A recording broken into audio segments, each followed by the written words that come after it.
हजरात ये देखें कबीरदास, क्या नाम है? कबीरदास। हमने पूछा क्या है कबीरदास, आप बताइए कि आप पैगंबर इस्लाम के बारे में क्या कहते हैं, आपका पैगंबर इस्लाम के बारे में क्या दृष्टिकोण है, क्या नजरिया है?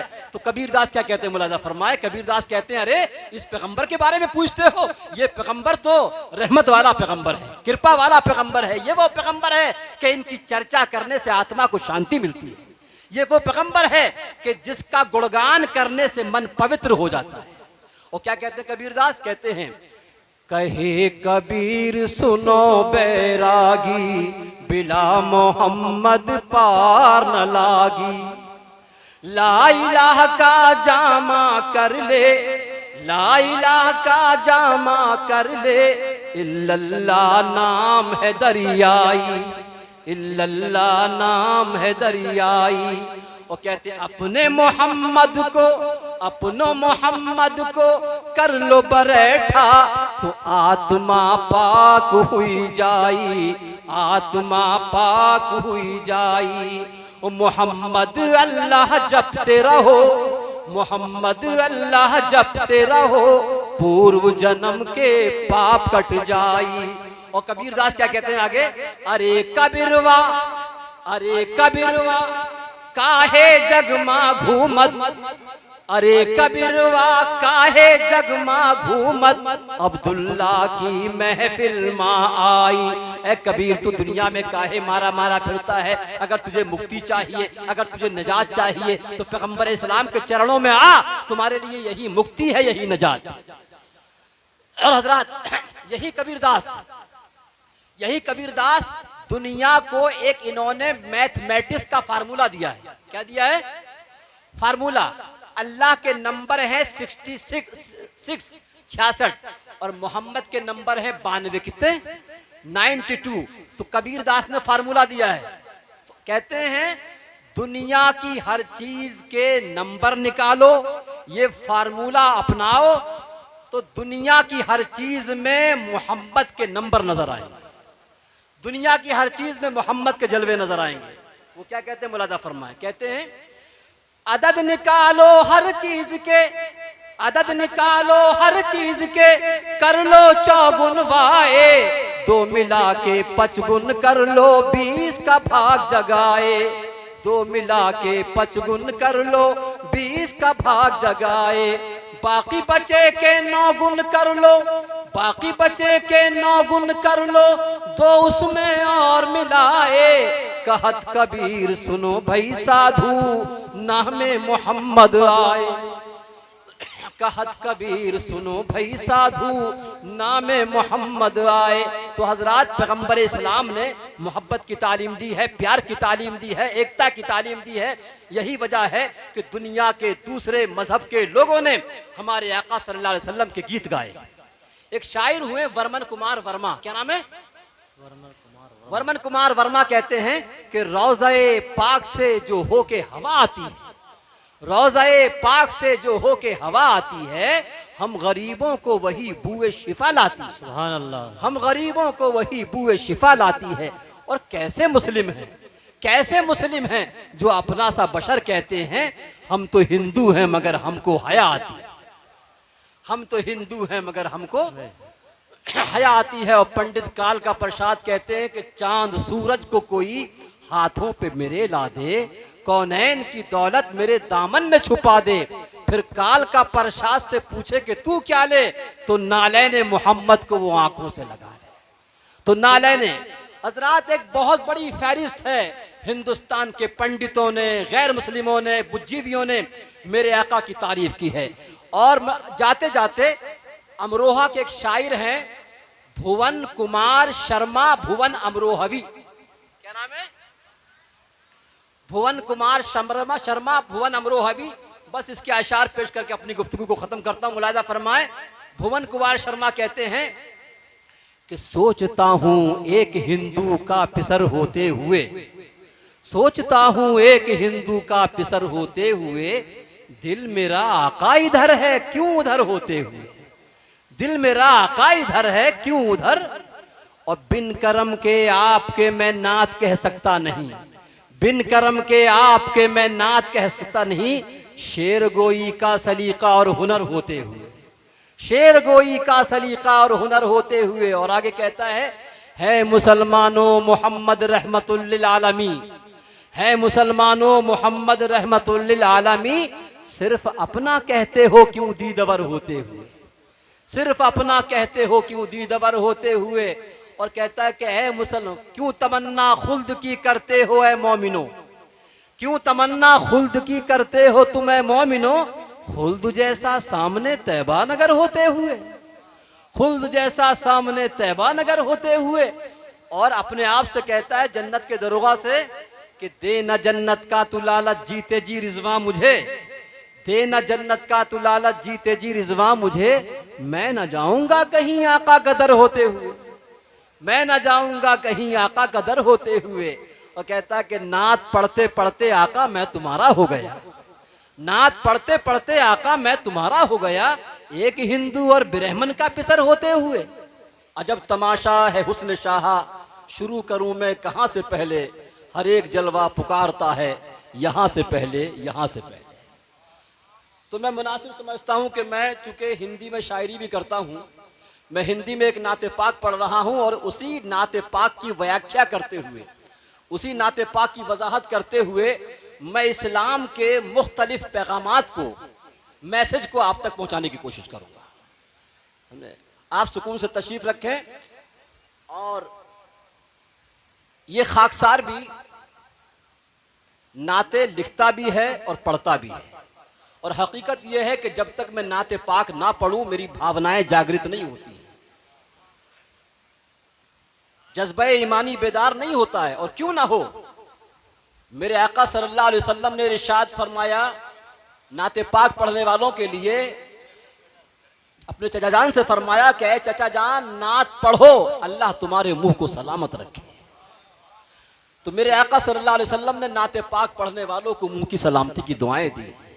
तो आपसे भी यही गुजारिश है कि अपने घरों में अपने बच्चों को इकट्ठा करके नाते पाक की महफिलें मुनक्किद किया कीजिए, बच्चों को नाते पाक पढ़ने का बच्चों के अंदर शौक पैदा कीजिए, इसलिए कि ये एक ऐसी नेमत है, कसम खुदा की नाते पाक का एक भी शेर अल्लाह के रसूल की बारगाह में कबूल हो गया तो हम गुनाहगारों की नजात और मग़फ़िरत का सामान बन जाए। तो हज़रात, हमने आपको शागिर्द बनाया है। आज सबसे पहले हम आपको पढ़ाएंगे अलिफ बेते। क्या पढ़ाएंगे? अलिफ बेते। पढ़ने के तैयार हैं आप? हाँ, अलिफ बेते पढ़ाएंगे, उसको आप गौर फरमाएं। हज़रात, आइए हम सबसे पहले उस नबी की बारगाह में मोहब्बत व अक़ीदत के साथ दुरूद पाक का नजराना पेश करें कि जिसके बारे में अलिफ से लेके ये तक तमाम हुरूफ वो भी खिराज अक़ीदत पेश करते हैं, श्रद्धा के फूल पेश करते हैं। अलिफ से अल्लाह के रसूल हैं, बे से बड़ी शान वाले हैं, ते से ताजदारे अरबो अजम हैं, से सरवत वाले हैं, जीम से जलीलुल कद्र शान वाले हैं, हे से हबीबे खुदा हैं, खे से खातमुन नबीयीन हैं, दाल से दोनों जहां के ताजदार हैं, जाल से जालिकल किताब वाले हैं, रे से रहमतुल लिल आलमीन हैं, जे से जमाने के इमाम हैं, सीन से साक़िये कौसर हैं, शीन से शाफ़ए महशर हैं, साद से साहिबे काबा कौसैन हैं, ज़ाद से ज़ईफ़ों के मावा हैं, तोए से त्वाहा यासीन लक़ब वाले हैं, ज़ोए से जुल्म और जालिमों का खात्मा करने वाले हैं, ऐन से अरबो अजम के ताजदार हैं, गैन से गरीबों के मसीहा हैं, फे से फकीरों के मावा हैं, काफ से काबा कौसैन के साहिब हैं, काफ से काली कमली वाले हैं, लाम से लौलाक के साहिब हैं, मीम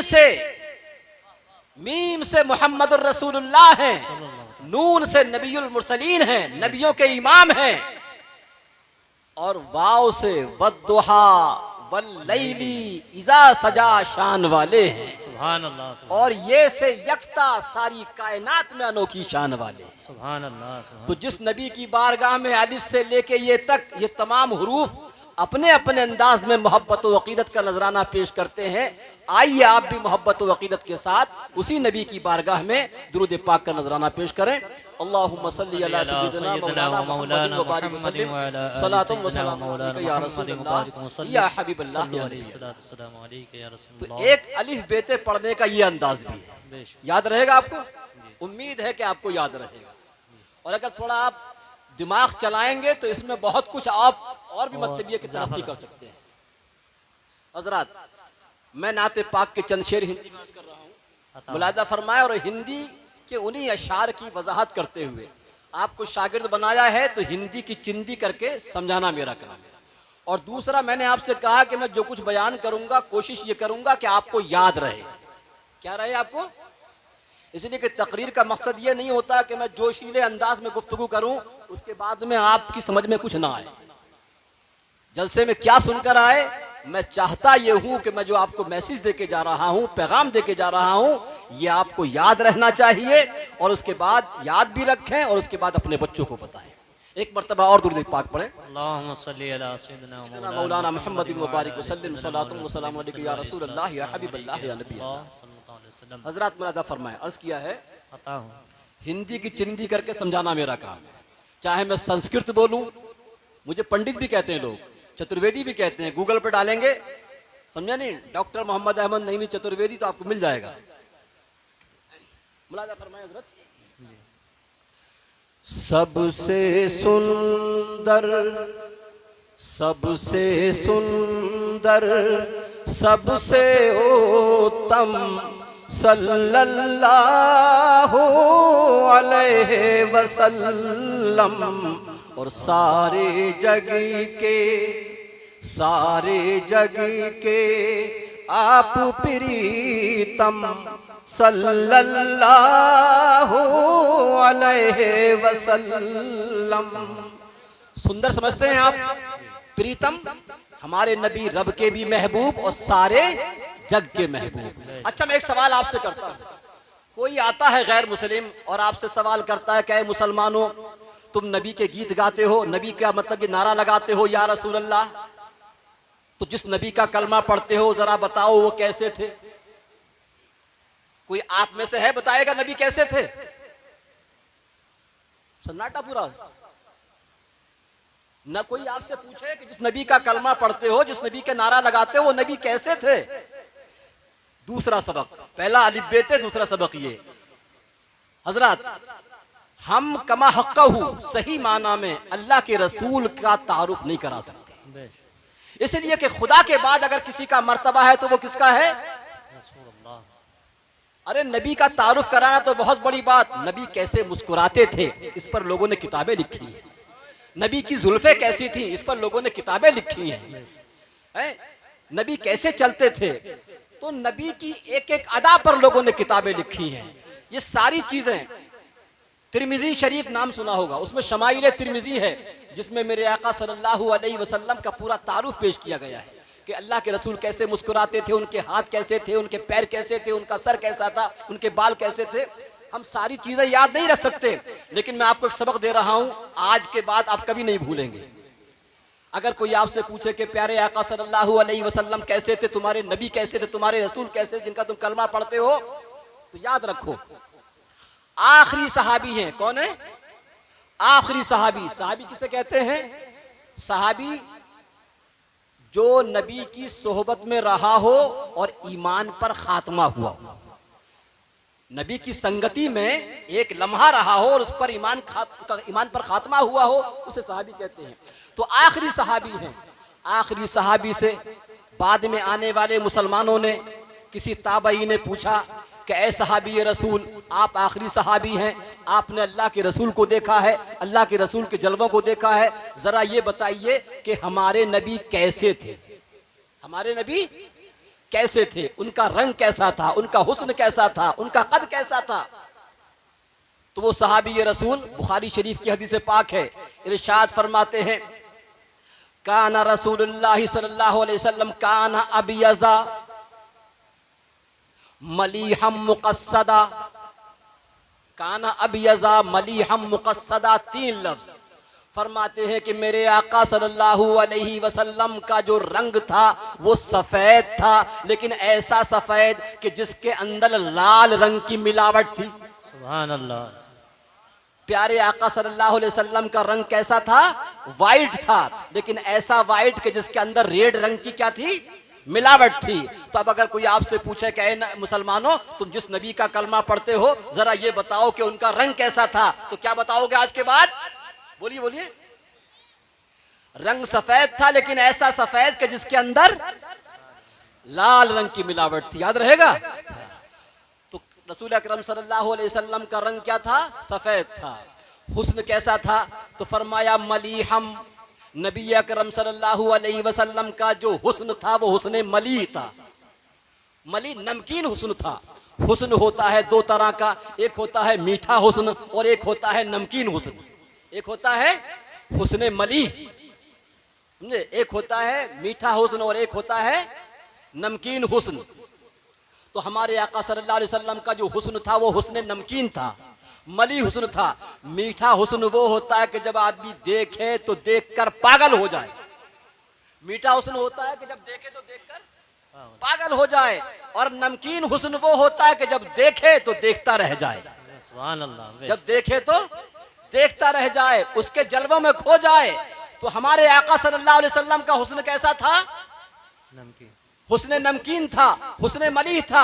मेरे आका सल्लल्लाहु अलैहि वसल्लम खुद इरशाद फरमाते हैं कि अना अमलहू व अखी यूसुफ असबाह, मैं नमकीन हुस्न वाला हूँ और मेरे भाई यूसुफ अलैहिस्सलाम मीठा हुस्न वाले थे। सुभान अल्लाह। और आप देखें मीठा हुस्न कि जब जुलेखा को लोग औरतों ने ताना दिया तो उन्होंने क्या किया? मिस्र की औरतों को बुलाया और सबके हाथों में नींबू और छुरी दी, और जब रुखे यूसुफ से पर्दा हटाया, कहा कि अब उंगलियां वो नींबू काटो, तो सबने क्या काटा? उंगलियां काट।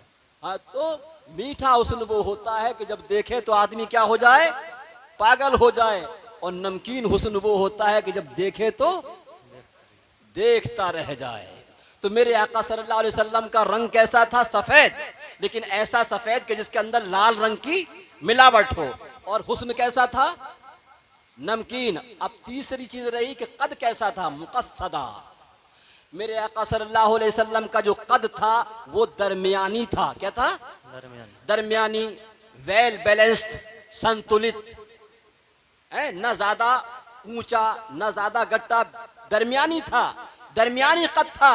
लेकिन अल्लाह के रसूल के कद की शान ये थी कि 10,000 के मजमे में जब कहीं खड़े होते थे तो सबसे ऊंचे दिखाई देते थे। सुभान अल्लाह। सुभान। 10,000 के मजमे में कहीं खड़े होते थे तो सबसे ऊंचे दिखाई देते थे। तभी तो आला हजरत फाजिल बरेलवी अलमत वरज़ान फरमाते हैं कि सबसे आला व औला हमारा नबी, सबसे बाला व बाला हमारा नबी, और सारे ऊंचों में ऊंचा समझिए जिसे है, उस ऊंचे से ऊंचा हमारा। सुभान अल्लाह। तो आज के बाद अगर कोई आपसे पूछता है कि बताओ कि जिस नबी का कलमा पढ़ते हो वो कैसे थे, तो मैं समझता हूं कि आपको ये 3 बातें अच्छी तरीके से याद रहेंगी। और हज़रात, नबी अकरम सल्लल्लाहु अलैहि वसल्लम का हुस्न, कसम खुदा की कुर्बान जाए, ये मुझे याद आता है यहाँ पर अल्लामा ज़ुरक़ानी का एक वाक़या कि मेरे आका सल्लल्लाहु अलैहि वसल्लम एक मर्तबा मदीना शरीफ में गश्त करते हुए बस्ती से बाहर निकल जाते हैं। जब बस्ती से बाहर निकल जाते हैं तो एक जगह पर एक कबीला ठहरा हुआ था। कबीला ठहरा हुआ था, कबीले के ऊंट घोड़े सब वहां पर क्या थे? बंधे हुए थे। मेरे आका सल्लल्लाहु अलैहि वसल्लम को उस कबीले के अंदर एक सफेद वो लाल रंग का ऊंट पसंद आ गया। जब लाल रंग का ऊंट पसंद आया तो मेरे आका सल्लल्लाहु अलैहि वसल्लम ने कबीले वालों से पूछा कि ये ऊंट किसका है, क्या इसको बेचोगे? तो मेरे आका सल्लल्लाहु अलैहि वसल्लम के हुस्न को देख करके कबीले वाले कहने लगे कि हाँ बेचेंगे। तो मेरे आका सल्लल्लाहु अलैहि वसल्लम ने फरमाया कि भाई मैं ऊंट खरीदने के लिए नहीं आया था, मैं तो निकल आया था। ऐसा है, ऊंट मेरे हवाले कर दीजिए, मदीना मुनव्वरा पहुंचकर मैं अपना आदमी भेजकर तुम्हारी जो रकम है उसको मैं दे दूंगा। कुछ नहीं कहा, ना जान ना पहचान, कभी इससे पहले मुलाकात नहीं हुई। कबीले वालों ने ऊंट की नकेल हमारे आका सल्लल्लाहु अलैहि वसल्लम के हवाले कर दी। सरकार दो आलम सल्लल्लाहु अलैहि वसल्लम ऊंट लेकर रवाना हो गए।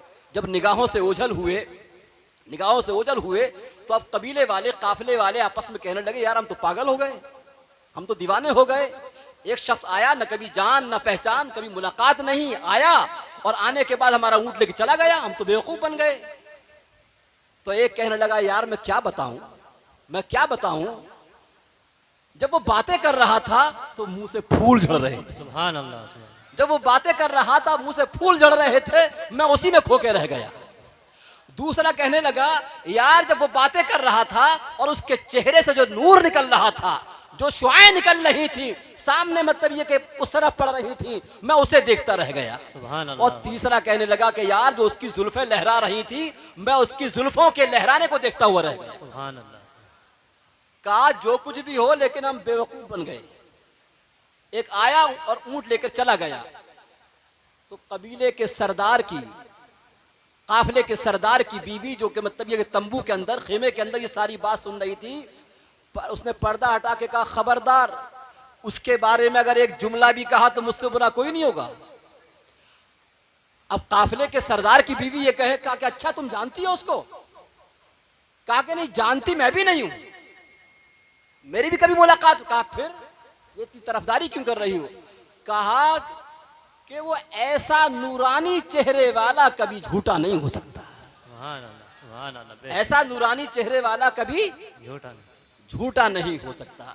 तो हजरात, मेरे आका सल्लल्लाहु अलैहि वसल्लम का एक ऐसा हुस्न जमाल था कि अपने तो अपने गैर भी देख करके आप पे क्या हो जाते थे, फिदा हो जाया करते थे। और यही हुआ कि कुछ देर के बाद सरकार दो आलम सल्लल्लाहु अलैहि वसल्लम की तरफ से कुछ सहाबी आते हैं और एक बर्तन के अंदर खजूरें रखी हुई हैं, पैसा लेकर आते हैं और आने के बाद कहते हैं कि कौन है तुम में से ऊंट का मालिक?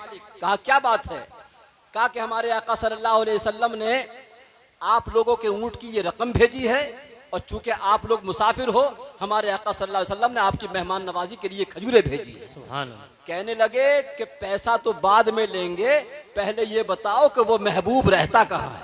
सुभान अल्लाह। वो महबूब रहता कहाँ है?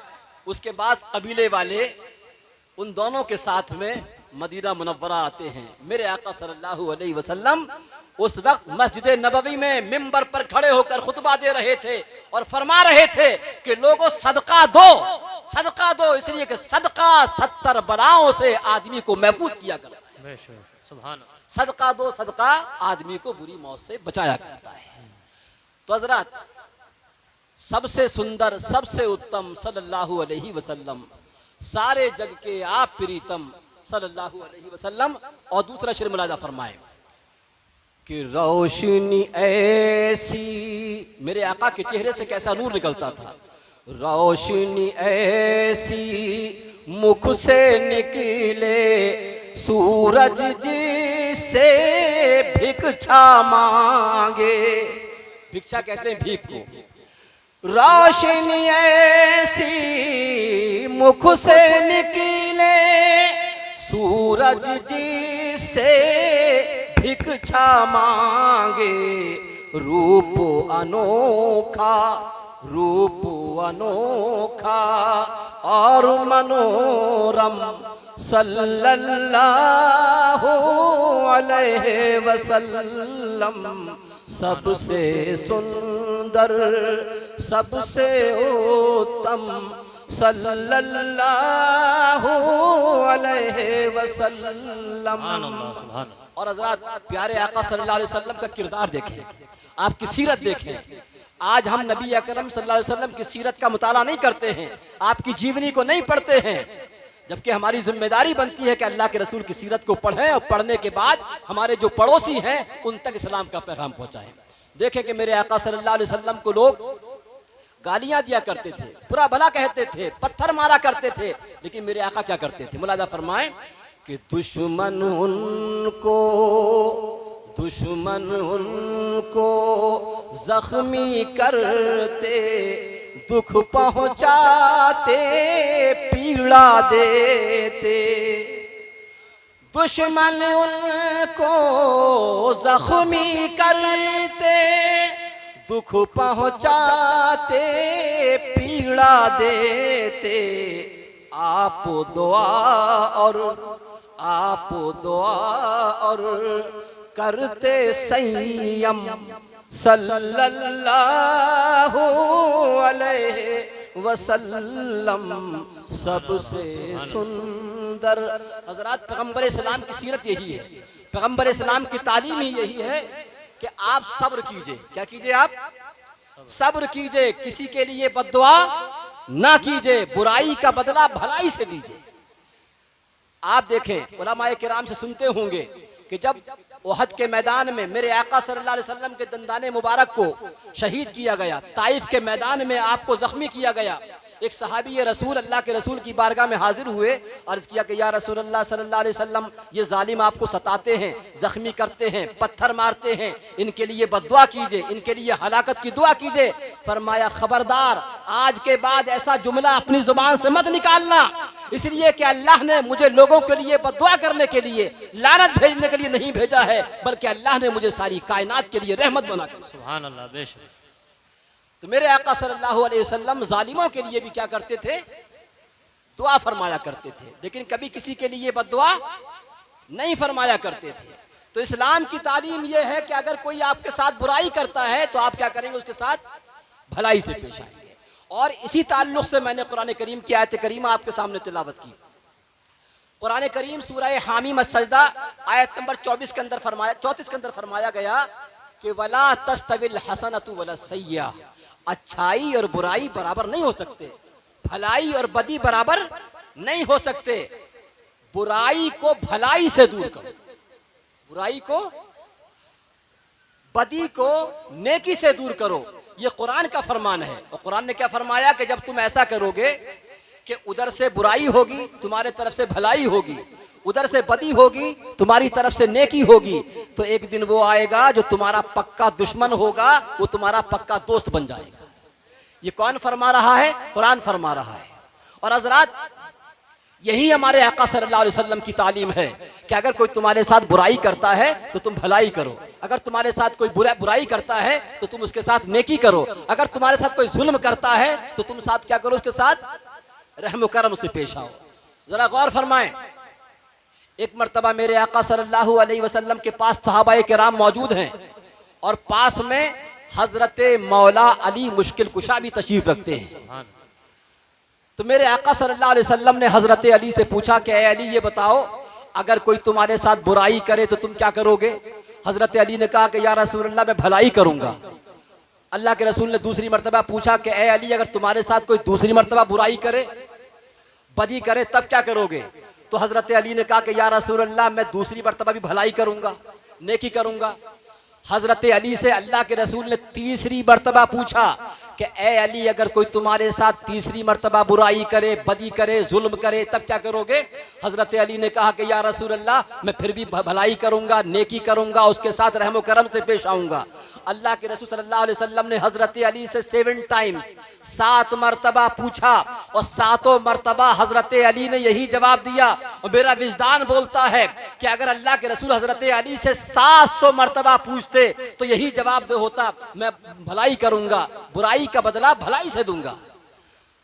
जब 7 मर्तबा अल्लाह के रसूल ने यह पूछा तो 7वीं मर्तबा कहा कि ए अली, ऐसा क्यों? वो बुराई करेगा तुम भलाई करोगे, ऐसा क्यों? वो बदी करेगा तुम नेकी करोगे, वो जुल्म सितम करेगा तुम रहमो करम करोगे, वो अत्याचार करेगा तुम शिष्टाचार करोगे, ऐसा क्यों? हजरत अली ने कहा कि या रसूल अल्लाह, सिंपल लॉजिक है, सीधी सी बात है कि जब वो बुराई को बुराई समझते हुए छोड़ना नहीं चाहता तो मैं नेकी को भलाई समझते हुए कैसे छोड़ दूं?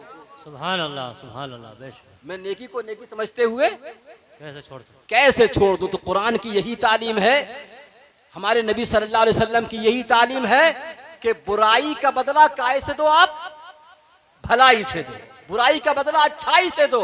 जब आप ऐसा करोगे तो कुरान फरमा रहा है, हमारा रचयिता फरमा रहा है, हमारा क्रिएटर फरमा रहा है कि एक दिन वो आएगा जो तुम्हारा पक्का दुश्मन होगा, वो तुम्हारा क्या बन जाएगा? पक्का दोस्त बन जाएगा। तो मेरे आका सल्लल्लाहु अलैहि वसल्लम को लोग बुरा भला कहते थे, सताते थे, गालियां दिया करते थे, लेकिन मेरे आका सल्लल्लाहु अलैहि वसल्लम क्या करते थे? बदले में दुआएं दिया करते थे। कभी किसी के लिए बद्दुआ नहीं किया करते थे, कभी किसी के ऊपर लानत। अब तक जो हमने आपके सामने बातें बयान की, याद रहेंगी आपको? सुन रहे हैं या पी रहे हैं आप? याद रहेंगे ना? एक मरतबा दुरूद पाक पढ़ें। अल्लाहुम्मा सल्ली अला सय्यिदिना मौलाना मुहम्मद व बारिक वसल्लम सलातो व सलाम या रसूल अल्लाह या हबीब अल्लाह। हजरत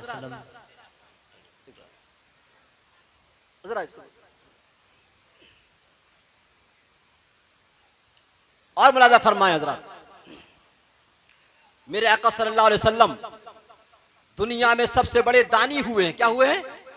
दानी, सखावत करने वाले, भूखों को खिलाने वाले, दान देने वाले। मुलाजा फरमाएं कि मेरे आका सल्लल्लाहु अलैहि वसल्लम के घर में 2-2 महीने तक चूल्हा नहीं जलता था। मेरे आका पेट पे पत्थर बांधते थे, खजूरों पर पानी पर गुजारा किया करते थे। लेकिन आपके दरवाजे पर कोई मांगने वाला आता था तो किसी साइल को अपने दरबार से वापस नहीं किया करते थे। हिंदुस्तान का एक बहुत बड़ा प्रोफेसर है, प्रोफेसर के.एस. रामाकृष्णा राव, वो अपनी किताब द प्रोफेट मोहम्मद सल्लल्लाहु अलैहि वसल्लम में लिखता है कि मोहम्मद सल्लल्लाहु अलैहि वसल्लम इतने बड़े दयालु थे, इतने बड़े कृपालु थे, इतने बड़े दानी थे, इतने बड़े सखी थे कि आपके दरवाजे पर कोई मांगने वाला आता था और घर में देने के लिए सामान नहीं होता था तो पैगंबर इस्लाम लोगों से उधार लेकर मांगने वाले की जरूरत पूरी फरमा दिया करते। सुभान अल्लाह। लेकिन अपने द्वार से कभी किसी को वापस नहीं किया करते थे। तो मुलाजा फरमाए कि पेट से पत्थर बांधे रहना, खुद ना खाना दान में देना। पेट से पत्थर बांधे रहना, खुद ना खाना दान में देना। या रसूल अल्लाह, दीनो दुखी के, दीन माने गरीब, दीनो दुखी के तुम हो हमदम सल्लल्लाहु अलैहि वसल्लम। सबसे सुंदर, सबसे उत्तम सल्लल्लाहु अलैहि वसल्लम। अब मैं यहाँ आपको एक और सबक देता हूँ, एक और पाठ पढ़ाता हूँ, याद रहेगा आपको? अच्छा, और अगर आपने याद नहीं किया मैं आपको बताता हूँ। आप में से कौन सच्चा मुसलमान बनना चाहता है? अच्छा मुसलमान बनना चाहते हैं? ठीक है। अच्छा मुसलमान किसे कहते हैं? सच्चा मुसलमान किसे कहते हैं? मैंने पूछा हजरत अल्लामा मौलाना हाशमी साहब से कि हजरत जरा हमें बताइए कि अच्छा मुसलमान कौन होता है, बेहतर मुसलमान कौन होता है, सच्चा मुसलमान कौन होता है? तो मौलाना हाशमी साहब महीनों तकरीर फरमाएंगे और फरमाएंगे कि जो नमाजों पे नमाज पढ़े वो अच्छा मुसलमान, जो तहज्जुद पढ़े वो अच्छा मुसलमान, जो ज़कात दे वो अच्छा मुसलमान, जो दान दे वो अच्छा मुसलमान। मुझसे कहा जाएगा तो मैं भी हफ्तों तकरीर करूंगा, हमारे इमाम साहब भी तकरीर करेंगे। लेकिन वो पैगंबर जो सारी दुनिया के लिए रहमत बनकर आया, वो पैगंबर जो सारी दुनिया के लिए कृपालु बनकर आया, वो पैगंबर जो सारी दुनिया के लिए दया का पैगाम लेकर आया, उसने 2 लफ्जों में फैसला फरमा दिया, कसौटी बता दी कि अच्छा मुसलमान कौन है। इसको सुनिए और इस हदीस को आईना बनाकर अपने आप को देखिए। इस हदीस को सुनिए, इस हदीस को आईना बनाइए, दर्पण बनाइए, मिरर बनाइए और फिर अपने आप को सामने खड़ा कीजिए और देखिए कि हम कैसे मुसलमान हैं। और वो क्या है? बुखारी शरीफ की हदीस पाक। किसकी? कुरान पाक के बाद जिसका मर्तबा है बुखारी शरीफ, उसकी हदीस पाक क्या है? अन्ना रजुलन सअलन नबिय्य सल्लल्लाहु अलैहि वसल्लम अय्युल इस्लामी खैरुन क़ाला तुतिहिमुत तआम व तक़राउस सलाम। सुभान अल्लाह। बुखारी शरीफ के हदीस पाक। एक शख्स ने सवाल किया, ऐ अल्लाह के रसूल सल्लल्लाहु अलैहि वसल्लम जरा ये फरमाइए कि अच्छा इस्लाम क्या है? इस्लाम के मानने वाले को मुसलमान कहते हैं, तो अच्छा मुसलमान कौन होता है, बेहतर मुसलमान कौन होता है? तो मेरे आका ने फरमाया कि अच्छा मुसलमान वो है जो भूखे को खाना खिलाए। अच्छा मुसलमान कौन है? जो भूखे को खाना खिलाए और तुम जिसको जानते हो ना जानते हो उसको सलाम करें। सुभान अल्लाह।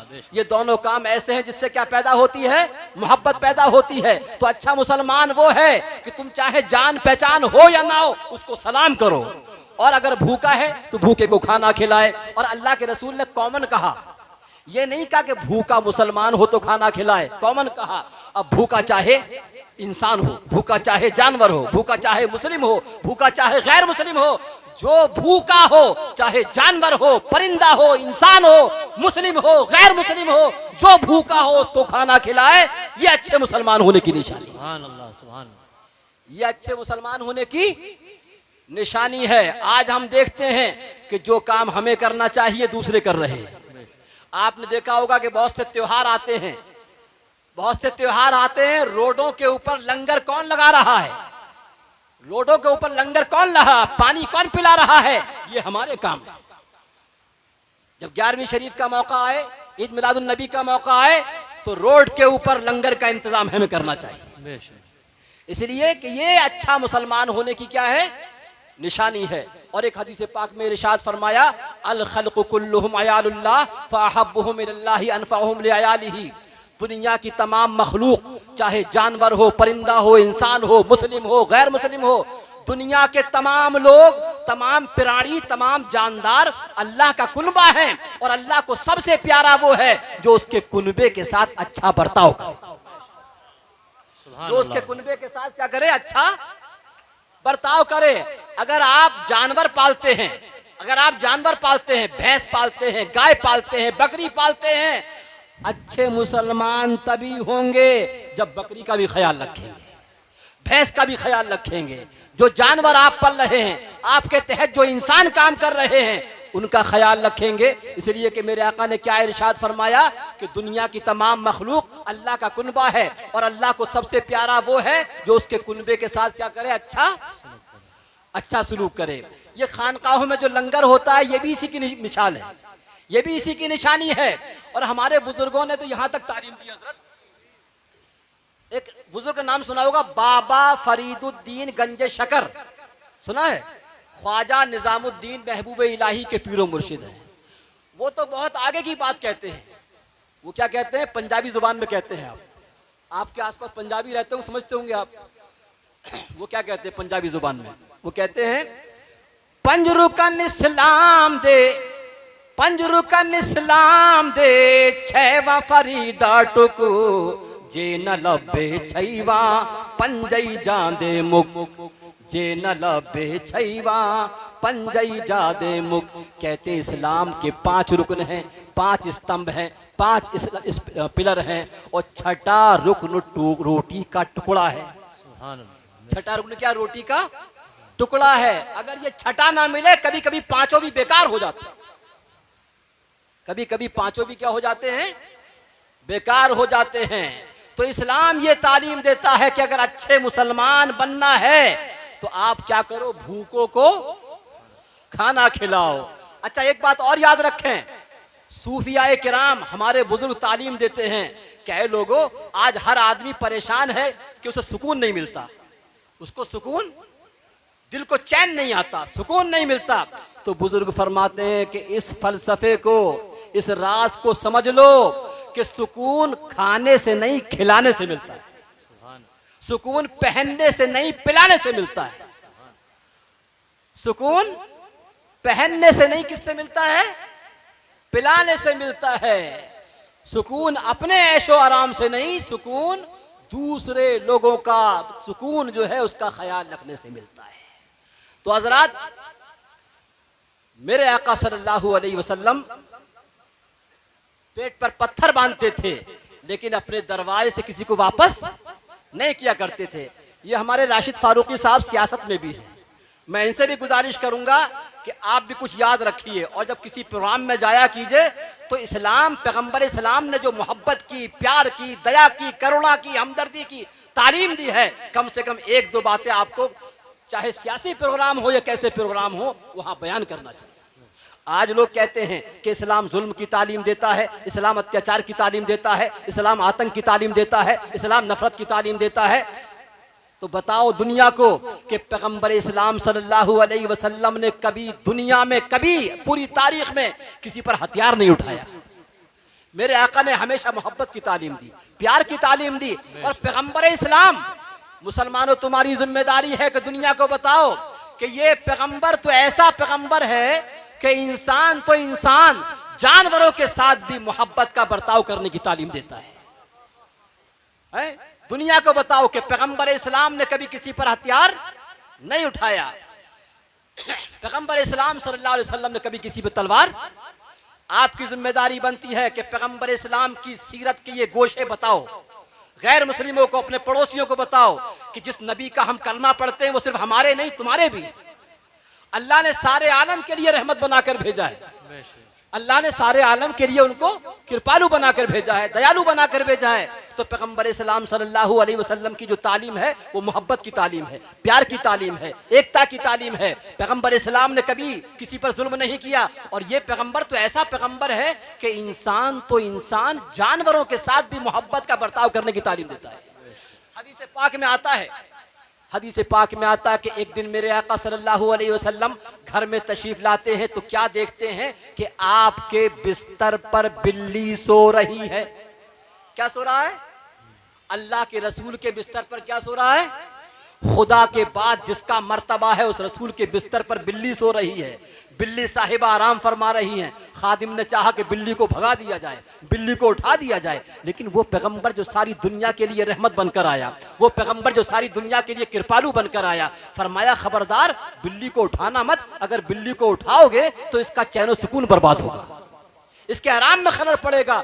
मुसलमानों पड़ोसियों को बताओ, दुनिया को बताओ कि जो पैगंबर जानवरों के आराम का इतना ख्याल करता हो वो इंसानों पर कितना बड़ा मेहरबान है। सुभान अल्लाह, वो इंसानों पर कितना बड़ा मेहरबान होगा। और हजरात, ये हमारे पैगंबर सल्लल्लाहु अलैहि वसल्लम, आप कुर्बान जाइए, अबू दाऊद शरीफ की हदीस पाक में आता है कि मेरे आका सल्लल्लाहु अलैहि वसल्लम जब वुजू फरमाया करते थे तो वुजू के दौरान कभी कभी बिल्ली आ जाती थी जो प्यासी होती थी, तो अल्लाह के रसूल वुजू का पानी बिल्ली को पिला दिया करते थे और बिल्ली के झूठे पानी से अपना वुजू मुकम्मल फरमाया करते। आप गौर फरमाएं, पैगंबर इस्लाम की रहमत देखें, आप कृपा देखें। और मुझे याद आता है, अरब के अंदर एक कबीला था जो बकरियां पालता था। क्या पालता था? बकरियां। पूरा कबीला बकरियां। आप भी पालते होगे भैंस वगैरह, सबक हासिल कीजिए। भैंस गाय आप पालते हैं, तो पूरा कबीला बकरियां पालता था। मेरे आका सल्लल्लाहु अलैहि वसल्लम की तालीम, आपके अखलाक, आपके प्यार से मुतासिर होकर, प्रभावित होकर पूरा कबीला मुसलमान हो गया। जब पूरा कबीला मुसलमान हो गया तो कबीले के सरदार आपके पास आए, कहा कि या रसूलल्लाह सल्लल्लाहु अलैहि वसल्लम, आपकी तालीम, आपके अखलाक, आपकी मोहब्बत से मुतासिर होकर हमने इस्लाम तो कबूल कर लिया है, अब हमारी शिक्षा दीक्षा का प्रबंध कीजिए, अब हमारी तालीम का इंतजाम कीजिए। तो मेरे आका सल्लल्लाहु अलैहि वसल्लम ने फरमाया, ठीक है हम तुम्हारी तालीम का इंतजाम करेंगे, लेकिन अभी हम तुम्हें 2 तालीम देते हैं। कितनी? जब तक टीचर का, उस्ताद का इंतजाम नहीं होता है, हम तुम्हें 2 तालीम देते हैं। और 2 तालीम, ये पहली तालीम ये है कि नमाज की पाबंदी करो। क्या करो? नमाज की पाबंदी करो। और दूसरी तालीम ये है कि तुम्हारे नाखून बहुत बड़े बड़े हैं, इन नाखूनों को कटवाओ, नाखूनों को कटवाओ। तो कबीले के सरदार कहने लगे कि या रसूल अल्लाह, आपने फरमाया कि नमाज की पाबंदी करो, समझ में आता है नमाज में भक्ति है, नमाज में बंदगी है, नमाज में स्पिरिचुअल डेवलपमेंट है, समझ में आता है, लेकिन या रसूल अल्लाह आपकी ये बात समझ में नहीं आई कि नाखूनों को काटो। नाखून काटने का क्या फलसफा है? मुसलमानों गौर करो, वो पैगंबर जो सारी दुनिया के लिए रहमत बनकर आया, कृपा बनकर आया, सबके लिए मोहब्बत का पैगाम लेकर आया, फरमाया चूंकि तुम लोग बकरियां पालते हो, बकरियों के दूध का कारोबार करते हो, जब तुम्हारे नाखून बड़े होंगे और इन बड़े नाखूनों के साथ बकरियों का दूध दूहोगे तो तुम्हारे नाखून बकरियों के थनों में चुभेंगे, जिनसे बेजुबान बकरियों को तकलीफ पहुंचेगी। और मेरी रहमत को यह गवारा नहीं है कि तुम्हारे नाखूनों से बकरियों को तकलीफ पहुंचे। सुभान अल्लाह, सुभान अल्लाह, अल्लाहु अकबर। या रसूल अल्लाह, जिंदाबाद, जिंदाबाद, जिंदाबाद, अल्लाहु अकबर। तो हजरात गौर फरमाएं, पैगंबर इस्लाम सल्लल्लाहु अलैहि वसल्लम ने इंसान तो इंसान, जानवरों के साथ भी हमेशा मोहब्बत का बर्ताव करने की तालीम दी है। हजरात, तो पैगंबर इस्लाम और मुलाजा फरमाएं, अता रब है दाता ज्ञान का दीपक, तुमने जलाया भटके हुओं को रास्ता दिखाया। जो जाहिल कौम थी 23 साल में आपने ऐसी तरबियत फरमाई कि दुनिया उसकी मिसाल पेश नहीं कर सकती। ज्ञान का दीपक तुमने जलाया, भटके हुओं को रास्ता दिखाया। शिक्षा का लहर, शिक्षा का लहराकर परचम सल्लल्लाहु अलैहि वसल्लम सबसे सुंदर। हजरात, हमारे नबी ने एजुकेशन का झंडा बुलंद किया है, तालीम का झंडा बुलंद किया है। मुसलमानों, अच्छी तरीके से दिलो दिमाग में नोट कर लो, अगर दुनिया में आखिरत में कामयाबी चाहते हो तो अपने बच्चों को तालीम से आरास्ता करो, अपने बच्चों को अच्छी से अच्छी एजुकेशन दिलाओ, अच्छे से अच्छे इदारे कायम करो। और हजरात मुलाजा फरमाएं, बुखारी शरीफ की हदीस पाक है, वल्लाहु युती वाना कासिम। उलमाए किराम से आप सुनते रहते हैं कि अल्लाह, सरकार फरमाते हैं कि अल्लाह अपनी नेमतें मुझे अता करता है और मैं तकसीम करता हूँ। तो तकसीम करने वाले को कहते हैं हिंदी में वितरक, उसी को हमने बयान किया। मुलाजा फरमाए, रब है दाता सबका मालिक, उसने बनाया तुमको वितरक। रब है दाता सबका मालिक, उसने बनाया तुमको वितरक। दान दया का, दान दया का सुंदर संगम सल्लल्लाहु अलैहि वसल्लम सबसे सुंदर, सबसे उत्तम सल्लल्लाहु अलैहि वसल्लम। हजरात, ये हमारी माँ बहनें बैठी हुई हैं, मैं इनके ताल्लुक से और अर्ज कर दूं कि मेरे आका सल्लल्लाहु अलैहि वसल्लम की दया, कृपा सिर्फ मर्दों के लिए नहीं बल्कि औरतों के लिए भी थी। ये औरतें सुबह शाम जितना भी अल्लाह का शुक्र अदा करें वो कम है, इसलिए कि मेरे आका सल्लल्लाहु अलैहि वसल्लम के तशरीफ लाने से पहले सारी दुनिया में औरतों की हालत जानवरों से बदतर थी। सारी दुनिया के अंदर औरतों की हालत कैसी थी? जानवरों से बदतर थी। अरे दुनिया को छोड़िए, हिंदुस्तान को देखिए। हिंदुस्तान में कबीर दास का नाम सुना आपने? कबीर दास 7वें क्लास में, 8वें क्लास में, 9वें क्लास में आप पढ़ते होंगे, समझे? कबीर दास का क्या कहते थे? कबीर दास कहते थे, नारी की झाई परे, नारी की झाई परे अंधा होए बुझंग, कबीरा उनकी कौन गत नित नारी के संग। कबीर दास कहते हैं कि औरत की छाया, साया अगर सांप पर पड़ जाए तो वो भी अंधा हो जाता है। ए कबीर, उन लोगों की क्या हालत होगी जो रात दिन औरतों के साथ रहते हैं। तो लोगों ने कहा कि औरत अगर इतनी खराब चीज है तो शादी तो आपने भी की है, बीवी तो आपके भी है, फिर आपने शादी क्यों की है?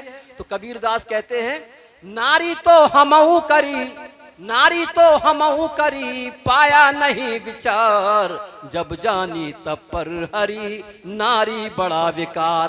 कहते शादी हमने भी की मगर उस वक्त जब हमारे अंदर बुद्धि नहीं थी, अकल नहीं थी। जब बुद्धि आ गई हमने समझ लिया इससे खराब चीज दुनिया में कोई नहीं, इसलिए हमने औरत को छोड़ दिया। तो सारी दुनिया में औरतों को बुरी निगाह से देखा जाता था, जानवरों से बदतर हालत थी। मेरे आका सल्लल्लाहु अलैहि वसल्लम जब तशरीफ लाए तो इरशाद फरमाया कि औरतों को मर्दों से कम मत समझो, औरतों को मर्दों से कम मत समझो। जिस तरह मर्दों के हक हैं औरतों पर, इसी तरह औरतों के हक हैं मर्दों पर। और फरमाया कि हुन्ना लिबासुल लकुम अंतुम लिबासुल लहुन्ना, मर्द औरतों की खूबसूरती हैं, औरतें मर्दों की खूबसूरती हैं। मेरे आका कुरान ने फरमाया कि औरतों को अच्छा खिलाओ, अच्छा पहनाओ, इनके हुकूक अदा करो। मेरे आका सल्लल्लाहु अलैहि वसल्लम ने इरशाद फरमाया कि जो मर्द अपनी बीवी के लिए अच्छा है वो खुदा के लिए अच्छा है, जो मर्द बीवी के लिए अच्छा वो खुदा के लिए अच्छा है। मेरे आका ने फरमाया कि दुनिया की सबसे बेहतरीन दौलत नेक औरत। तो मेरे आका सल्लल्लाहु अलैहि वसल्लम ने इस औरत को जमीन की पस्ती से उठा के कहां पहुंचाया है? आसमान पर पहुंचाया है। मेरे आका ने सिर्फ मर्दों पर नहीं, औरतों के ऊपर भी एक बहुत बड़ा एहसान किया है। औरतों को भी अल्लाह के रसूल की बारगाह में ज्यादा से ज्यादा दुरूद पाक पढ़ना चाहिए, अल्लाह का शुक्र अदा करना चाहिए। सारी दुनिया में पैगंबर इस्लाम सल्लल्लाहु अलैहि वसल्लम के ज़माने में लड़कियां पैदा होती थी, आप सुनते थे उनको दफन कर दिया करते थे। लेकिन मेरे आका सल्लल्लाहु अलैहि वसल्लम ने लड़कियों को क्या इज्जत दी, फरमाया कि जिस घर में लड़की पैदा होती है अल्लाह की 9 रहमतें आती हैं, और लड़का पैदा होता है तो 1 रहमत आती है। लड़की पैदा हो तो अल्लाह की 9 रहमतें, और लड़का पैदा हो तो अल्लाह की 1 रहमत। मेरे आका सल्लल्लाहु अलैहि वसल्लम ने एक जगह इरशाद फरमाया कि अगर लड़कों में और लड़कियों में फजीलत देने की बात आए तो फरमाते हैं कि मैं लड़कियों को फजीलत दूंगा लड़कों के ऊपर, लड़कियों को बरतरी दूंगा किसके ऊपर? लड़कों के ऊपर। और मेरे आका सल्लल्लाहु अलैहि वसल्लम ने फरमाया कि ऐ लोगों, जब बाजार जाओ और बाजार से कोई चीज खरीद कर लेकर आओ तो पहले लड़की को दो, बाद में लड़के को, इसलिए कि लड़कियों का दिल नाजुक हुआ करता है। तो मेरे आका सल्लल्लाहु अलैहि वसल्लम ने, और आप देखें मेरे आका ने क्या इरशाद फरमाया कि अगर किसी की 3 बेटियां हो, 3 लड़कियां हो, 2 बेटियां हो, 2 लड़कियां हो, उनकी अच्छी तालीम और तरबियत करे, उनकी अच्छी परवरिश करे, मैं जन्नत में उसकी शफाअत फरमाऊंगा। सुभान अल्लाह। तो मेरे आका सल्लल्लाहु अलैहि वसल्लम ने चाहे इंसान हो, औरत हो, मर्द हो, गुलाम हो, जानवर हो, पेड़ पौधे हो, मेरे आका सल्लल्लाहु अलैहि वसल्लम ने सबके ऊपर क्या फरमाया है? दया फरमाई है, सबके ऊपर कृपा फरमाई है, सबके ऊपर रहम करम से, मतलब ये कि आपने पेश आने की तालीम दी है। एक मरतबा दुरूद पाक अल्लाहुम्मा सल्ली अला सय्यिदिना व मौलाना मुहम्मद व अला आलि सय्यिदिना मौलाना मुहम्मद व बारिक व सल्लु अलैहि सल्लतु वस्सलामु अलैका या रसूल अल्लाह या हबीब अल्लाह या नबी अल्लाह। तो हज़रात और मुलाज़ा फरमाए आखिरी शेर में मैंने अपनी भावनाओं को प्रकट किया है, अपने जज्बात बयान किए हैं, लेकिन हर एक मोमिन की यही तमन्ना होना चाहिए जो हमने बयान की है कि मौत नईमी, मौत नईमी जिस दम आए, कलमा पढ़ता जग से जाए।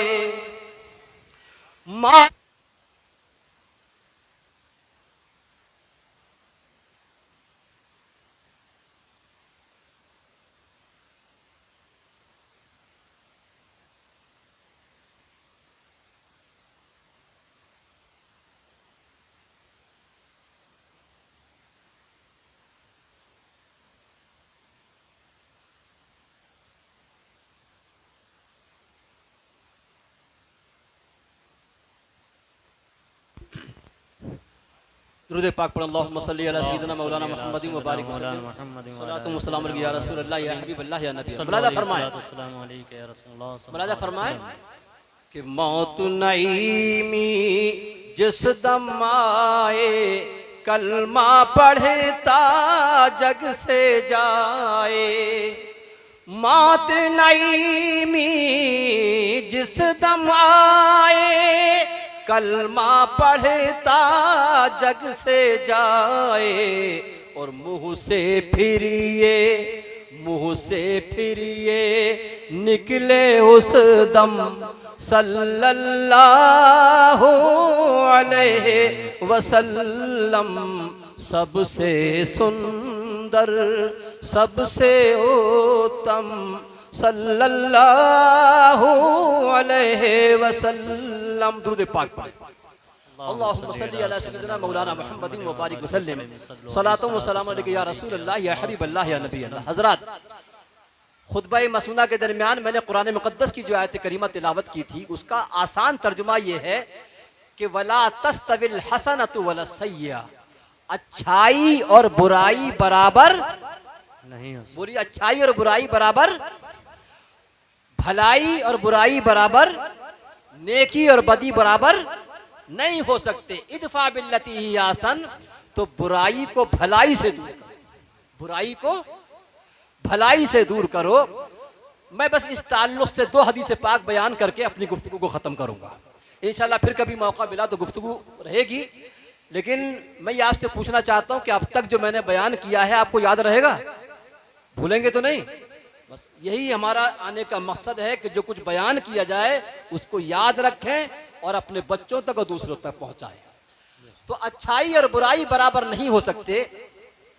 बुराई को भलाई से दूर करो, बदी को नेकी से दूर करो। हमारे आका सल्लल्लाहु अलैहि वसल्लम की हयात तय्यबा, आपकी सीरत का अगर आप मुताला करें तो आपको यही नजर आएगा कि मेरे आका सल्लल्लाहु अलैहि वसल्लम ने हमेशा बुराई को भलाई से दूर किया है, बुराई का खात्मा भलाई से किया है। हजरत, मैं दो मिसालें दे रहा हूं, एक आलिम साहब की और एक जाहिल साहब की। किसकी? एक जाहिल की। कभी हमारा जाहिल से सामना हो तो अहले इल्म को क्या करना चाहिए, और अगर कभी कोई पढ़ा लिखा जहालत करे, कभी कोई पढ़ा लिखा आदमी जहालत से पेश आए तो हमें क्या करना चाहिए, किस तरीके से हमें बुराई को दफा करना चाहिए। हजरत, मैं दो मिसालें पेश कर रहा हूं। मेरे आका सल्लल्लाहु अलैहि वसल्लम के पास एक आलिम आया तो हमारे नबी सल्लल्लाहु अलैहि वसल्लम ने किस तरीके से, किस अंदाज से गुफ्तगू फरमाई, और एक जाहिल आया तो मेरे आका सल्लल्लाहु अलैहि वसल्लम ने किस तरीके से उससे मतलब ये कि सुलूक फरमाया। हदीस पाक में आता है, तवज्जो है आपकी, हदीस पाक में है कि मेरे आका सल्लल्लाहु अलैहि वसल्लम एक मर्तबा सहाबे किराम के साथ बैठे हुए हैं कि अचानक एक बद्दू, एक देहाती दो ऊंट लेकर आता है। क्या लेकर आता है? जाहिल आदमी, बद्दू, गांव का मतलब ये, दो ऊंट लेकर आता है। आने के बाद दो ऊंट एक तरफ खड़े करता है। मैं इसलिए याद कर रहा हूं कि आइम्मा हजरात के पास जाहिल भी आते हैं, उलमा के पास जाहिल भी आते हैं। तो कभी इमामों के पास, आलिमों के पास अगर कोई जाहिल आने के बाद जहालत करता है तो अल्लाह के रसूल की सुन्नत क्या है, और अगर कभी कोई पढ़ा लिखा आने के बाद जहालत से पेश आता है तब अल्लाह के रसूल की सीरत क्या है, अल्लाह के रसूल की सुन्नत क्या है। तो ये जाहिल देहाती आता है, दो ऊंट लेकर आता है। उस वक्त मेरे आका सल्लल्लाहु अलैहि वसल्लम सहाबाए किराम के साथ बैठे हुए हैं और आपके गले में एक चादर लिपटी हुई है। क्या लिपटा हुआ है? चादर। चादर गले में है। ये देहाती आता है, न सलाम न कलाम न दुआ, और चादर जोर से खींचता है, इतनी जोर से खींचता है कि चादर के छोरों की वजह से अल्लाह के रसूल की गर्दन में निशान पड़ जाते हैं। और कहता है कि ऐ मोहम्मद, न कोई सलाम न कलाम, कहता है ऐ मोहम्मद, ये मेरे दो ऊंट हैं, इन दो ऊंटों पर अल्लाह ने तुम्हें जो माल दिया है वो माल लाद दो। क्या कर दो? माल लाद दो, मेरे ऊंटों को माल से भर दो। मेरे आका सल्लल्लाहु अलैहि वसल्लम ने फरमाया कि हम तुम्हें माल देंगे या ना देंगे ये तो बाद की बात है। तुमने हमारी गर्दन में जो चादर पड़ी थी, चादर को खींच करके हमारी गर्दन में निशान बनाए हैं, हम ऐसे ही तुम्हारी गर्दन में चादर डालेंगे और इसी तरह चादर खींचेंगे। उसके बाद हम देखेंगे कि तुम्हें माल देंगे या नहीं देंगे। कहने लगा वल्लाही ला, वल्लाही ला, अल्लाह की कसम आप ऐसा नहीं करेंगे, अल्लाह की कसम आप ऐसा नहीं करेंगे। मेरे आका ने फरमाया ऐसा क्यों नहीं करेंगे? क्यों नहीं करेंगे? हम आपसे बदला लेंगे। कहा कि आप ऐसा नहीं करेंगे इसलिए कि मैं सीदना मौलाना मोहम्मद वसल्लम, इसलिए कि मैं जानता हूं आप रहमतुल आलमीन हैं, आप मेहरबान हैं, आप रहीम हैं, आप करीम हैं। आपके साथ जो जितनी सख्ती से पेश आता है आप उसके साथ मोहब्बत से पेश आते हैं, नरमी से पेश आते हैं।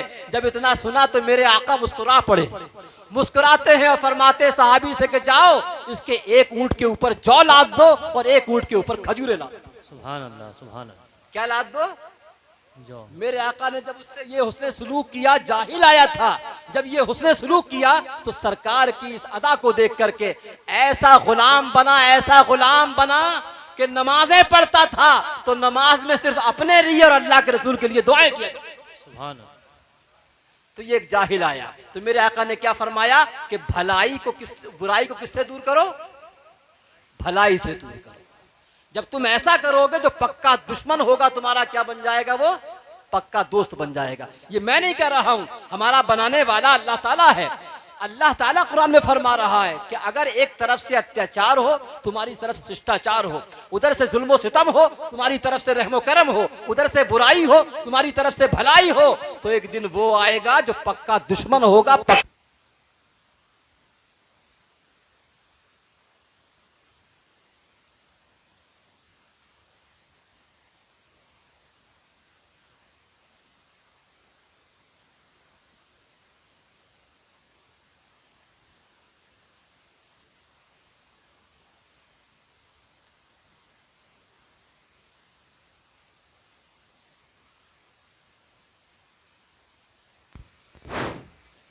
हजरत, तो आपने देखा कि अल्लाह के रसूल की बारगाह में एक जाहिल आया, तो ये उलमाए किराम नाइबे रसूल हैं, तो अगर कोई आता है इस तरह की हरकत करता है तो अल्लाह के रसूल की ये सीरत हमारे लिए क्या है।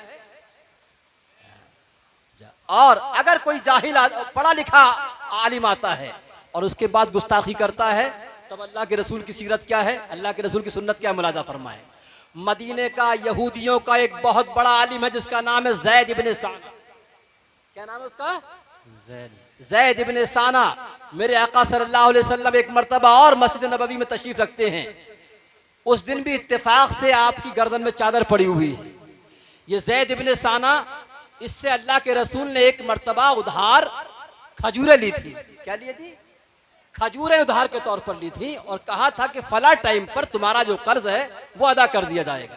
ज़ैद इब्ने साना आता है अल्लाह के रसूल की बारगाह में और आने के बाद चादर पड़ी हुई है, चादर को खींचता है, बदतमीजी करता है और कहता है कि मोहम्मद क्या तरीका है आप लोगों का, कर्जा ले लेते हो और उसके बाद कर्जा वक्त से नहीं देते हो, कर्जा देने में आनाकानी किया करते हो। अल्लाह के रसूल ने फरमाया कि भाई हमने तुमसे कर्जा लिया था, एक टाइम मुकर्रर किया था कि फला टाइम हम आपको कर्जा अदा कर देंगे, अभी तो टाइम भी पूरा नहीं आया। ये और बदतमीजी करने लगा और कहने लगा आपका तरीका नहीं बल्कि आपके खानदान का तरीका रहा है कि कर्जा ले लेते हैं और वक्त से कर्जा अदा नहीं करते हैं। हजरात, अगर खानदान के बारे में कोई बात करे तो बर्दाश्त नहीं होता है, लेकिन ये ज़ैद इब्ने साना मदीने का यहूदियों का बहुत बड़ा आलिम है, गुस्ताखी कर रहा है। जब ये इस तरह की गुफ्तगू कर रहा है, हजरत उमर फारूक जलाल में आते हैं। हजरत उमर फारूक को गुस्सा आता है और फरमाते हैं कि अगर इसके बाद कोई जुमला जुबान से निकाला तुम्हारी गर्दन अलग कर देंगे। मेरे आका सल्लल्लाहु अलैहि वसल्लम हजरत उमर फारूक पे नाराज होते हैं कि ये क्या तरीका है, एक कर्जा मांगने के लिए आया है और तुम उसको धमका रहे हो, गुस्सा दिला रहे हो, उसको डरा रहे हो। मेरे आका सल्लल्लाहु अलैहि वसल्लम ने फरमाया जाओ, तुमने इसको डराया है, धमकी दी है, हमने इससे कर्जा जितना लिया था उससे 4 गुना ज्यादा दो। क्या दो? 4 गुना ज्यादा, ताकि तुमने इसको जो तकलीफ पहुंचाई है वो कुछ तकलीफ इसकी दूर हो जाए। हजरत, हजरत उमर फारूक उसको लेकर के जब बाहर जाते हैं ज़ैद इब्ने साना को, तो ज़ैद इब्ने साना हजरत उमर फारूक से कहता है कि ए उमर फारूक, तुम जानते हो कि मैं कोई छोटा मोटा आदमी नहीं हूं, मदीने का बहुत बड़ा मालदार हूं, मदीने का बहुत बड़ा आलिम हूं, मेरा मकसद कर्जा लेना नहीं था। कहा कि मैं यहूदियों का बहुत बड़ा आलिम हूँ, तौरात का बहुत बड़ा आलिम हूँ, मैंने अपनी किताबों में पढ़ा था कि जो आखिरी रसूल होगा वो रहीम होगा, वो करीम होगा, बहुत बड़ा मेहमान नवाज होगा, रहमतुल आलमीन होगा, कृपालु होगा, उसकी ये खूबियाँ होंगी कि सारी खूबियाँ मैं देख चुका हूँ, एक खूबी बाकी रह गई थी, एक कमाल बाकी रह गया था कि जो उनसे बदतमीजी करेगा तो वो बुराई का बदला भलाई से, जो उनसे सख्ती करेगा मोहब्बत से पेश आएंगे, बस ये बाकी रह गया था। ए उमर, मुझे अपने आका की बारगाह में ले चलो, मैंने सारी निशानियां देख ली हैं, मैं उनकी बारगाह में चलकर तौबा करना चाहता हूं और उनका कलमा पढ़ के मुसलमान होना चाहता हूं। सुभान अल्लाह, सुभान अल्लाह। तो कुरान कहता है, इस्लाम कहता है कि बुराई का बदला काय से दो, बुराई को किससे दूर करो, भलाई से दूर कर। जब तुम ऐसा करोगे तो जो पक्का दुश्मन होगा वो क्या बन जाएगा। हमने एक जाहिल का वाकया पेश किया और एक आलिम की मिसाल पेश की। तो अगर हमारे सामने कोई पढ़ा लिखा जहालत करता है तब भी अल्लाह के रसूल की सीरत हमारे सामने है, और अगर कोई जाहिल करता है तब भी अल्लाह के रसूल की। हजरत, मेरे आका सल्लल्लाहु अलैहि वसल्लम ने सारी दुनिया को मोहब्बत का पैगाम दिया, मसावात की तालीम दी, इक्वलिटी की तालीम दी, बराबरी की तालीम दी, मोहब्बत की तालीम दी।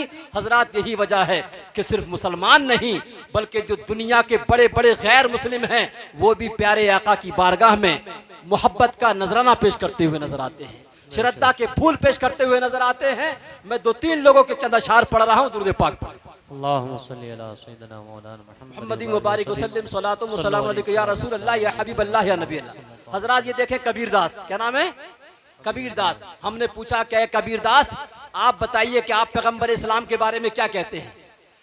आपका पैगंबर इस्लाम के बारे में क्या दृष्टिकोण है, क्या नजरिया है? तो कबीरदास क्या कहते हैं, मुलाजा फरमाए, कबीरदास कहते हैं, अरे इस पैगंबर के बारे में पूछते हो, ये पैगंबर तो रहमत वाला पैगंबर है, कृपा वाला पैगंबर है। ये वो पैगंबर है कि इनकी चर्चा करने से आत्मा को शांति मिलती है।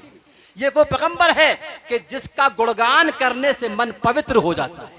और क्या कहते हैं कबीरदास, कहते हैं, कहे कबीर सुनो बैरागी, बिला मोहम्मद पार न लागी।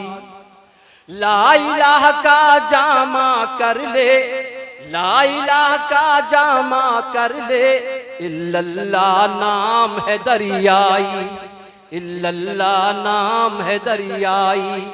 और कहते अपने मोहम्मद को, अपनो मोहम्मद को कर लो बरैठा, तो आत्मा पाक हुई जाई, आत्मा पाक हुई जाई।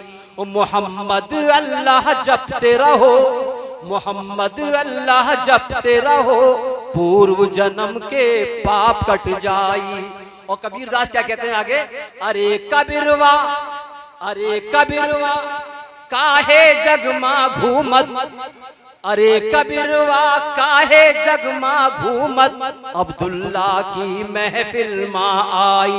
ए कबीर तू दुनिया में काहे मारा मारा फिरता है? अगर तुझे मुक्ति चाहिए, अगर तुझे नजात चाहिए, तो पैगंबर इस्लाम के चरणों में आ, तुम्हारे लिए यही मुक्ति है, यही नजात। और हजरात यही कबीरदास, यही कबीरदास दुनिया को एक इन्होंने मैथमेटिक्स का फार्मूला दिया है। क्या दिया है? फार्मूला। अल्लाह के नंबर है 66 और मोहम्मद के नंबर है 92, कितने? 92।